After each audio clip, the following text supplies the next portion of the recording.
Go. Alright, so yeah, and the video I said that I sent over 2 days ago, because this video will be sent out on the Monday. This is the review of all 9 Star Wars movies. Now, one thing to get off the bat, I'm not doing Solo, Rogue One, or Mandalorian, or the shows, because this is strictly the 9 movies. I'll do separate videos for those other ones, and I'll actually take requests of what Star Wars show or movie we want to review next. And me and Dad would do it, and we'll finally get him to watch the animated stuff. And this is our Sith Lord who joined the family. Yeah, this is the recent, remember? We call him Remy. Remy, so you see he's walking like a good looking beard kind of thing. Alright, let's get down to business. So we're going to start with the original trilogy, which is the one he grew up on. He grew up on that version of Star Wars. So he grew up on all 9 movies, so and you see he's already prepared with his Star Wars shit. That's right. So I'm not. I tried to find one. But Jurassic Park is pretty cool. Yes, so Episode 4, A New Hope, which came out in 1977, right? Yes, I was only 5 years old at the time. Really? Yeah. Episode 4, A New Hope. This was the one that started it all. This was the one that really kind of helped develop some movies in the future. And it was also the big groundbreaking of special effects at the time. And I had a Star Wars toy collection that was unrivaled. Yeah, which was by Kenner, right? Yeah, Yes. Kenner. Kenner was the original thing. Can I name all the toys? Yeah. Okay. I had the X-Wing, I had the Falcon, I had a TIE Fighter, I had Darth Vader's TIE Fighter. I had the Rebel Hoth base, I had 2 Tauntauns, too. Several different versions of the characters. I did not keep them in boxes, they were played with. So, yeah. I mean, if anyone that has those in mint condition, you probably don't want to get rid of it. I had a land speeder too. Remote control. You even had a Hoth speeder. The Hoth Yes, speeder. I did have the Hoth speeder too. And the Yes. Y-Wing. And yes, I had a Y-Wing. I really wanted the B-Wing, but I never got it. So. But Use the dogs in the background. yeah, They're good play. But Episode 4 was definitely the one that started it all. I mean, keep going. without the... I mean, this was the movie that was groundbreaking special effects. It was before computers. Like, the only computer you ever see used in the movie was the scene that was in where they're showing how to blow up the Death Star. That was the only ever scene that had special effects. And you could tell. There is a video by Quarter Digital I really want you guys to check out how they did those effects. Because it's a very interesting video. Me and Dad watched. We were like, that's pretty interesting. It's a mix of stop motion, models, clever camera movement. It's a whole thing. Okay, we got 9 movies to roll through, so what do you want to talk about with the Episode 4? Alright, so Episode 4, the way I think the way it was portrayed in this media, I mean, especially with Luke Skywalker's character, played by Mark Hamill. And also we got Princess Leia, played by Carrie Fisher, and then Han Solo, played by Harrison Ford. Now, are we also going to talk about how we had the original, and then we had the remake of the originals? Oh yeah, there was 2 different versions of those. Like when they actually CGI'd in Jabba the Hutt? Yeah. But Han stepping on his tail was fantastic ad. Yes. They did good with that. I remember Disney Plus added a version in their version where Greedo says McClunky, and did he get shot by Han? That was the thing they added in the Who shot first? Han did. And they added it in the Disney Plus version. Okay. Which was a very big change to the regular versions. And I was like, okay. So what was your favorite scene in Episode 4? Honestly, if I had to say, any of the favorite scenes is Luke where he's like the awesome music. With music, I would say music great by John Williams. What part? It was a scene where he was like looking over the horizon with the sun setting The 2 down. suns? Yes. That's where the 2 suns? It was the moment where, you know, because this was his moment to like really be a new hope for the galaxy, which has been a great thing. And by the way, John Williams' score on all 9 movies. He did retire after Episode 9, but that's kind of cool. He's like the king of Star Wars music for all 9 movies. That's just pretty amazing. And he's also done music for Jaws, which is one of my dad's favorite movies. Okay, my first favorite scene is when he met Obi-Wan. Was my first favorite scene. Yes. The second one was Han Solo and Chewie, the whole cantina scene. The third favorite scene of mine is probably when the whole Death Star blowing up thing, but Oh, and when they went to rescue Princess Leia. But Yes. I grew up liking Luke Skywalker, but as an older gentleman, I kind of like Han better. We have a lot of quotable lines from these movies that have also been referenced countless times throughout all sorts of media. Like, I got a bad feeling about this. That line, we also... There's a bunch of other lines that are in the original trilogy that are very quotable. Who was the first one to use that line? Han Solo. Very good. Han Solo is the one... Actually, I think Chewie said it, but we would never know. Yeah. And also, don't play chess with the Wookiee. Because you know what he would do? He would rip off your arms. So, always let the Wookiee win. But I'm just like, okay, that's cheating. Okay. Anything else about episode 4? Nothing else. But I will say, lightsabers fight in it, not as good as the one you'll see in future movies, but the next movie has my favorite lightsaber fight, which is the one we're going to get to now, Empire Strikes Back. Well, Obi-Wan wasn't supposed to win that fight to begin with, so Yeah. he didn't really fight. I know. So, But just for the record, just defend Obi-Wan. the next one is my favorite Star Wars movie of all time, Empire Strikes Back. I love it because it's so dark and weird. That's just the one thing. Ask most Star Wars fans, and they'll say Empire Strikes Back is the best one out of all the others. I think that one had more Han Solo in it than Luke almost. Yeah, and I actually like that Because we had the whole adventure with Han saving Luke at the beginning, then Han getting Leia out in the Falcon from Hoth, and then we had them going through an asteroid field, evading Star Destroyers, getting to Cloud City, getting betrayed by Lando Calrissian. And yes, Lando Calrissian, I will say, he's a sly character. Don't defend him. He betrayed his friends. Well, he did it to protect his people of Cloud City. But he didn't do that because he had to tell them to leave. I know, but he had to, because the Empire could have just slaughtered all those people. Anyway, and then we had the scene where Han, of course, was frozen in carbonite. Yes, because Han Solo became a brick. Kinda. He did become Jabba's favorite wall decorator. And also, we had four new introducers to this movie. We had Lando Calrissian. We also had Boba Fett, Palpatine in a hologram, and we also had Yoda, which those were four new introductions to those characters, which later ended up becoming some fan favorites for most people. I would say Boba Fett, he does have a lot less lines than Darth Maul throughout the entire franchise. So don't jump ahead to Darth Maul yet. I know. Actually, don't jump backwards to Darth Maul yet. But Empire, I would say the one moment that really struck audiences was the "I am your father" moment. Well, it did, but let's not skip over the whole lightsaber battle before. Yeah, the that lightsaber. was said. That was phenomenal at the time. Great special effects. The lightsaber battle was the most epic one, I think. That one is my number one lightsaber fight. Out of every other in the franchise, this one's my number one. And let me know if you want me to do Awakens lightsaber fights, because I would definitely do it. Let me see if I can trick my son. CJ, was the line, "Luke, I am your father," or was it, "I am your father"? It was Luke, I am your father. No, it wasn't. Go back and watch. No, there has to be two different versions. We'll follow up to this. Yes. All right. I will say this for episode 5. That whole scene, it's actually one of the most unexpected moments in all of movie history, and it's up there, and it's still up there as number one most most unexpected scene in all of history of movies. It did shock everyone, and CJ can't believe I saw the movie like 7 or 8 times in theaters at the time. He did. You want to tell the story about that? We just went to the movies a lot to see that one. I will say it was a good, nice change from the New Hope, and it was also one of the very first. Correct me if I'm wrong, it was probably one of the first ever big franchises that at the time to have it where, it has the good guys basically completely screwed. As in, is there going to be another hope in the galaxy where they could win? Or is it going to end where it's like, they're never going to win? It's one of those movies that end up doing it that later other big franchises ended up doing what they did in some of their movies. Which I think is pretty good. It kind of does help set the standard that, hey, sometimes the good guys need to lose.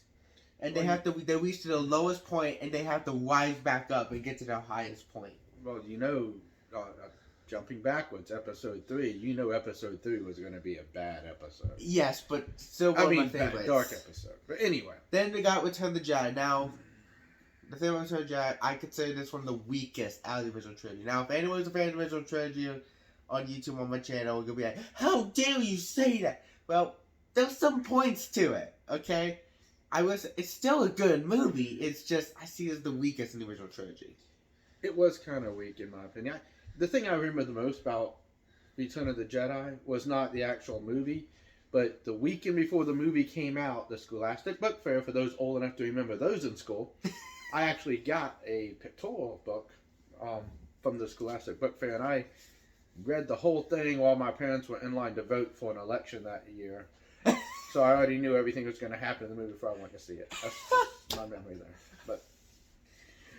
But the Tatooine scene with Jabba the Hutt and them trying to rescue Han, I would say each of them had a good idea. They each go in one at a time, which I kind of find that like kind of stupid and elaborate, but it's also kind of clever to build up the moment. But we also see the special effects improve in the original trilogy, because by Return of the Jedi, then you had the Rancor, which was pretty cool to see something on that scale. Yeah, like that big.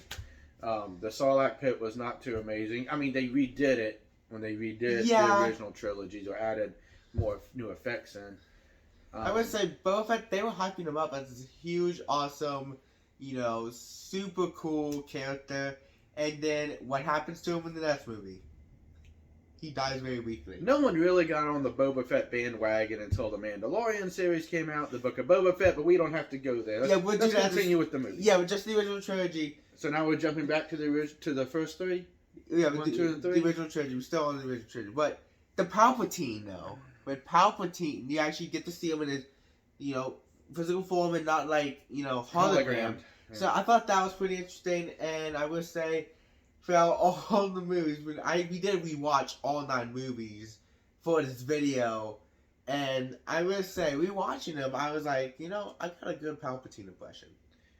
Okay, let's go back to the first 3 movies. Alright, now I'm going to the 1, prequels. 2, and 3, the prequels. Yes, the prequels. Now, these were the ones that most fans considered the not so good of the franchise, or was like the lowest brim. Out of the 3 prequels, I like The Phantom Menace the best, because it introduced you to the start of everything, kind of. My favorite, Revenge of the Sith, because it ends on a dark note, and it really... you knew that one had to end on a dark note because of how Episode 4 started. So you knew it had to be dark. It did, but it's also the saddest Star Wars movie at that point to me, when I rewatched it. Like, I actually almost cried during the end of that, because of the way you know how it's going to happen, and that's in the original trilogy. But it did introduce us to Darth Maul, and that was a great fight scene between Qui-Gon Jinn, Obi-Wan, and Darth Maul. It was one of the better lightsaber and action scenes. Yes, and thanks to John Williams' score in this too, the Duel of the Fates, one of my favorite Star Wars music of all time.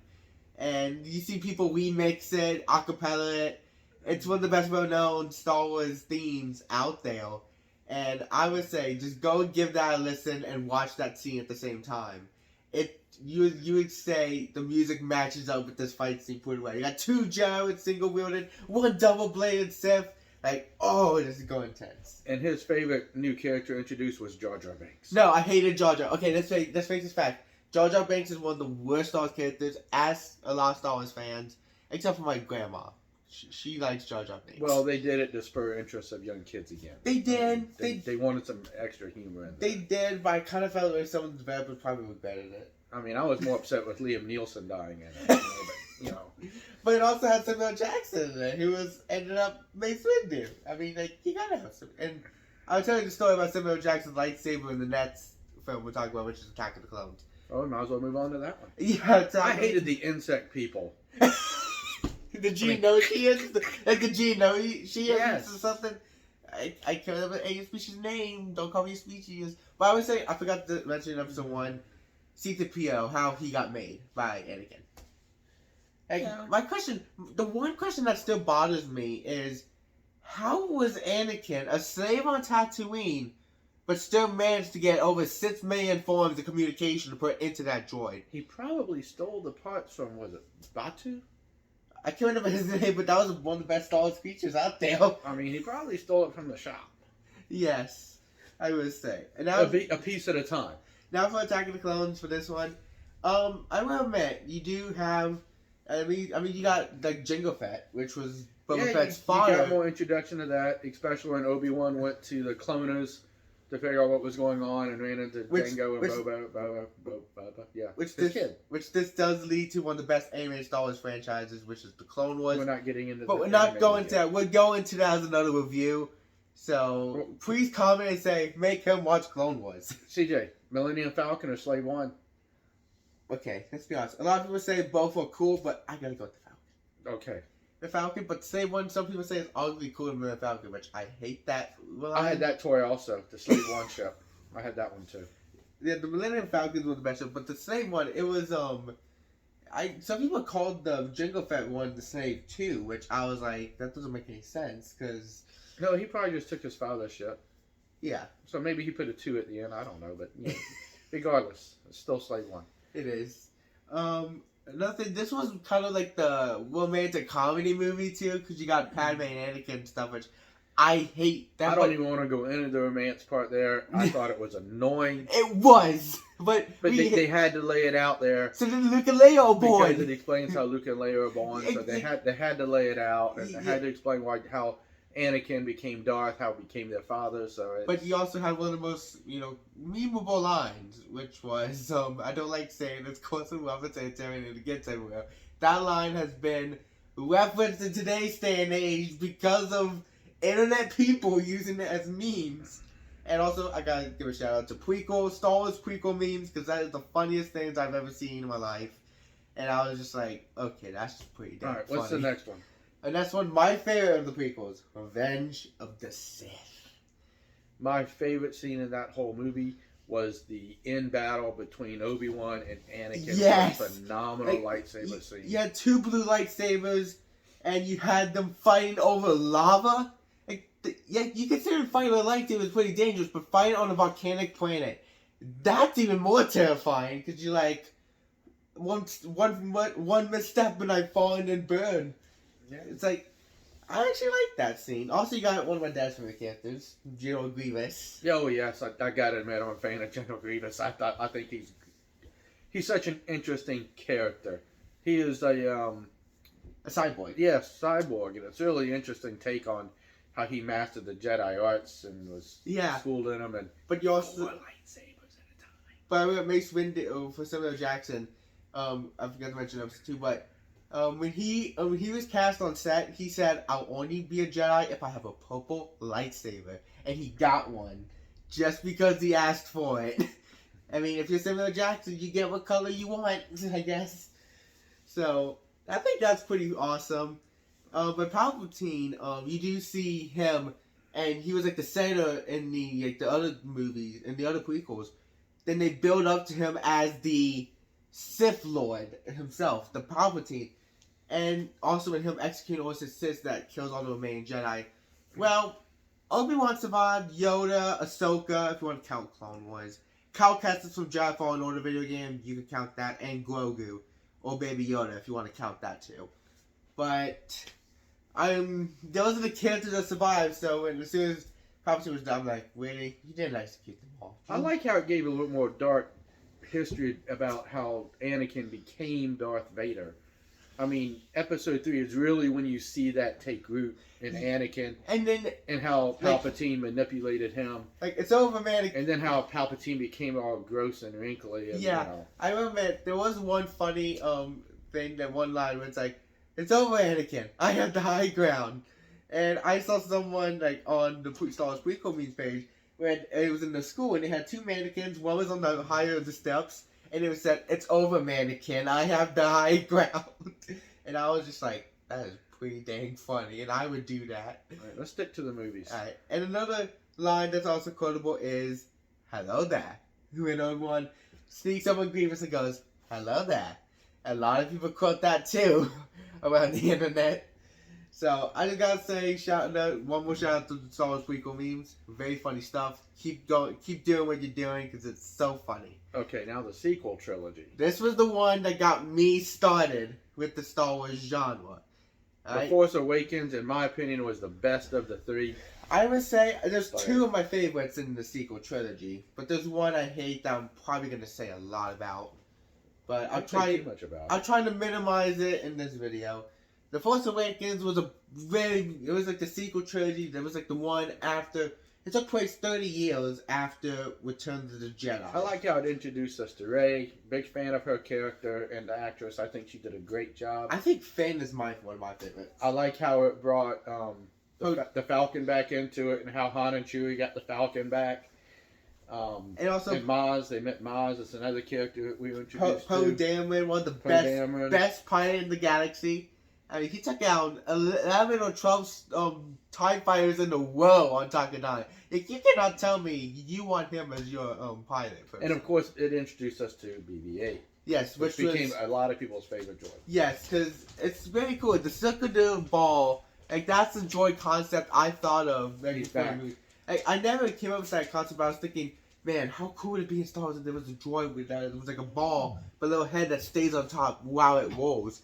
And then when the movie or the trailer showed, I was like, that was the droid I always thought of they should make in Star Wars. And yeah, I hide with me. But I remember Finn is one of the cool characters because he's like a bad guy. But not a bad guy, but he like turns good. Like he sees the stormtroopers like shooting other people. Finn's like, no, I hate that. I'm gonna go against the First Order and turn the Resistance and got Poe Dameron out of the ship. Was able to rescue him. See, that is something I would do if I was a stormtrooper and I saw it. I'd be like, no, this ain't right. I'm gonna get the captured prisoner. I'm gonna get him out of here. It also introduced us to Phasma, didn't it? Yeah, Phasma, which I would say completely wasted the actor. Like, she's such a good actor or good actress that they wasted her character throughout this movie and the next one. But it did. My biggest complaint about episode 7 is, can't they think of something to do other than blow up a planet? I mean, we had the first Death Star in episode 4. And the Death Star 2 and the Jedi. Then we had Death Star 2. Yeah, and now we had Star Killer Base. It's the same concept. Like, if I was in the Resistance headquarters and like, and this Star Killer Base, I'm gonna be like, Leia should have been like, can we just call it Death Star 3? It's the exact same thing. Well, except it blew up several planets at a 5. time, but still. Well, they said a system. They only showed it blowing up 5 planets, but could it have done 7? Maybe there was 7 in the system. Maybe there was 5 planets in each system. Who knows? Don't know. But Luke and Han, I mean, it's nice to have the old characters back, and this is the thing I'm going to complain about the sequel trilogy. Each movie, 7, 8, 9, they each kill off an original character, which... Oh, yeah, I did not like to see Han die. Neither did Chewie, by the way. Yeah, and Han died, everyone in the theater, when we watched it, I was like... It was shocking. It was very surprising. At that point, I wanted Kylo Ren to die immediately. Well, I never liked Kylo Ren anyway. He was like a spoiled brat. I don't like... Not a lot of people like the actor, Adam Driver. A lot of women do, so... Now, did y'all know James Bond was in the movie? Yes, Daniel Craig. It was in the scene where Rey... If you guys remember the scene when Rey is captured, she mind controls the stormtrooper. That was Daniel Craig, who used to be James Bond. But they're going to have a new actor for James Bond now. But he was James Bond at that time. So, you want to tell the story of how that happened? He was on the set next door filming a movie. I'm not sure if it was a Bond movie. I think it was just another movie. And they asked him if he wanted to play a stormtrooper, and he jumped at the chance. So it would have been funny that's how it came to be. It would have been funny if the stormtrooper wore a bow tie. At least that's what I heard. Like, he wear like a typical bow tie to be like, hey, James Bond reference. I would have laughed at it. Alright. Then we got episode 8. My least favorite out of all of the movies. Out of every single movie, this is the one I hate. Oh, The Last Jedi? Yes. It wasn't bad. I didn't see a big problem with it. I didn't mind it so much. I loved the scene of The Last Jedi when Luke stood up to Kylo Ren, and Kylo Ren didn't know what the heck was happening. Okay, that was funny. Okay, I'll give you that. But let's talk about the one thing that was the most controversial in that movie. The hyperspace. No, that wasn't. The worst thing about the movie was them giving Luke the role like he didn't really care about what happened. Luke was always the hopeful one. He was always the one wanting hope. Thank you. And they sort of took that away from his character. That's what Disney did.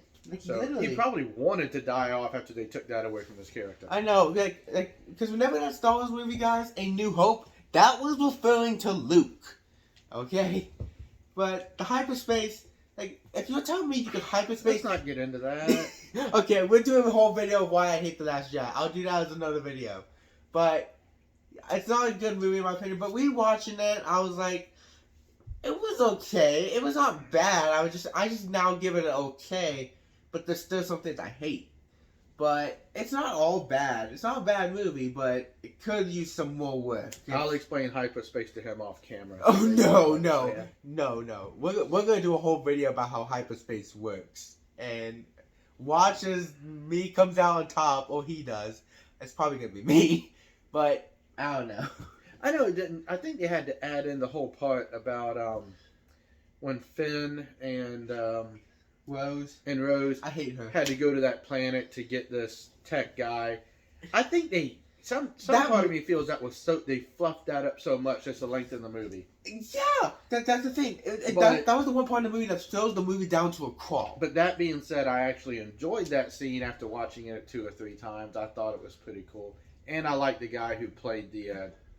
I remember it did get hacker they had to go get. But it did. Shout out to him. But it did make me think though. We never seen all billionaire credit rich people in Star Wars. Like you never see that in Star Wars media.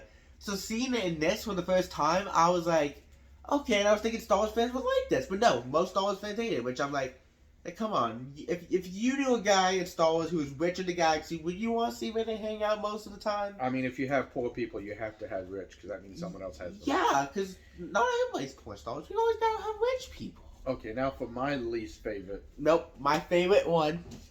This is my favorite one. It's episode 9. The Rise of Skywalker. Dang it! Go ahead, say it. Okay, I really like it because you know what? Palpatine is back. That's what I didn't like about it. The guy disappeared for how many episodes? Unlimited power. He disappeared for 1, 2, 3, 4, 5 episodes, and all of a sudden he's back. And not only is he back, we found out at some point he had kids. Which that is terrifying alone in itself. Like I can only imagine him saying, "Do it." Oh, now I said it. Oh. All right. All right, but it was cool how all the ships came together at the end. It was nice seeing Lando back again on screen. And it was great. I actually enjoyed the fight with Rey and Kylo Ren on the Death Star. Like when they on the Death Star 2, we know there was abandoned on that thing. It was like over the water. Okay, yeah. That fight scene, I would say, is also one of my favorites because it really made me think, hey, they're on the fallen side of where the rebels won. And this is the epic fight. Like, one of the last lightsaber fights ever in all the Star Wars movies.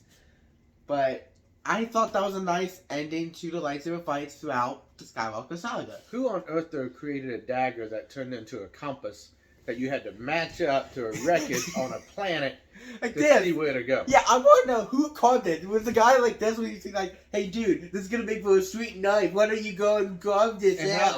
How could they guarantee that whoever found the knife would stand at that exact same point? Yeah, hey, I want you to and you think there's a flaw in hyperspace. Look at that one. Okay.